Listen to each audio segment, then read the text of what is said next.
அம்மா. அவ அழுதாலும் இந்த உலகத்துக்கு தெரியாத மாரி தான் அழுவா. உங்களுக்கு அம்மா இருந்தா, தயவு செஞ்சு இந்த கதைய ஸ்கிப் பண்ணாதீங்க. அப்படியே அந்த லைக் பட்டனையும் கொஞ்சம் மெதுவா தட்டுங்க. ஒரு ஸ்கூல்ல ஒரு பொண்ணு. அவ ரொம்ப ஸ்மார்ட், ரொம்ப அழகா இருப்பா. எல்லாத்துக்கும் புடிச்ச பொண்ணு. அவ கூட ஃப்ரெண்ட் ஆகறதுக்கு மத்த பசங்க எல்லாம் போட்டி போடுவாங்க. ஆனா அவளோட அம்மாவுக்கு ஒரு கண்ணு கிடையாது. அதே ஸ்கூல்ல அவங்க துப்புரவு பணியாளர்.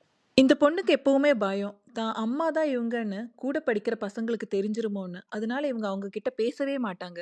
ஒரு நாள் அம்மா இவளோட வாத்தியார பார்க்க, "என் பொண்ணு நல்லா படிக்கிறாளா?" அப்படின்னு கேட்க, கூட இருக்கிற பசங்களுக்கு எல்லாம் இப்ப தெரிஞ்சு போச்சு. இந்த ஒரு கண்ணோட இருக்கிறவங்க தான் இவளோட அம்மான்னு. அவங்களும் இத சொல்லி இந்த பொண்ண கேலி செய்ய ஆரம்பிச்சுட்டாங்க. இப்ப இந்த பொண்ணுக்கு அம்மா மேல ரொம்ப கோபம். அவங்க கிட்ட பேசுறத முழுசா நிறுத்திட்டாங்க.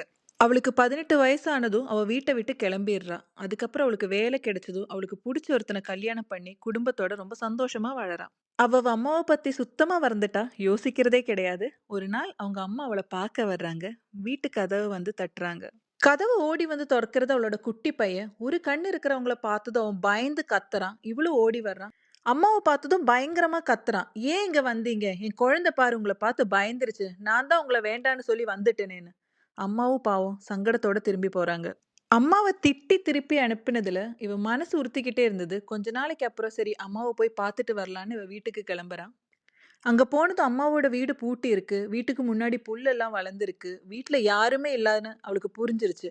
பக்கத்து வீட்ல இருக்கிறவங்க கிட்ட விசாரிக்கும்போது அவங்க சொல்றாங்க, "அம்மா இறந்து ரொம்ப நாள் ஆச்சு. நீ வந்தா உனக்கு குடுக்க சொல்லி இந்த லெட்டர் தந்திருக்காங்கன்னு." அவளுக்கு ஒரே அதிர்ச்சி. அவ அந்த லெட்டர வாங்குறா, படிக்க ஆரம்பிக்கிறா. அதுல இப்படி எழுதியிருக்கு. அம்மாவோட அன்பு அளவில்லாதது. உனக்கு 4 வயசு இருக்கும்போது நம்ம போயிட்டு இருந்த கார் ஆக்சிடென்ட் ஆயிருச்சு. அதுல உங்க அப்பா இறந்துட்டாரு. உன்னோட ஒரு கண்ணு போயிருச்சு. என் குழந்தைக்கு இல்லாத கண்ணு எனக்கு எதுக்குன்னு என் கண்ண உனக்கு குடுத்த. நீ என் கண்ணு வழியா இந்த உலகத்த முழுவதும் பார்த்த. ஆனா அம்மாவ மட்டும் பார்க்கல.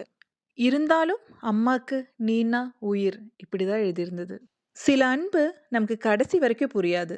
வாங்க பேசலாம். இது உங்களுக்கான இடம். பெண் பேச்சு.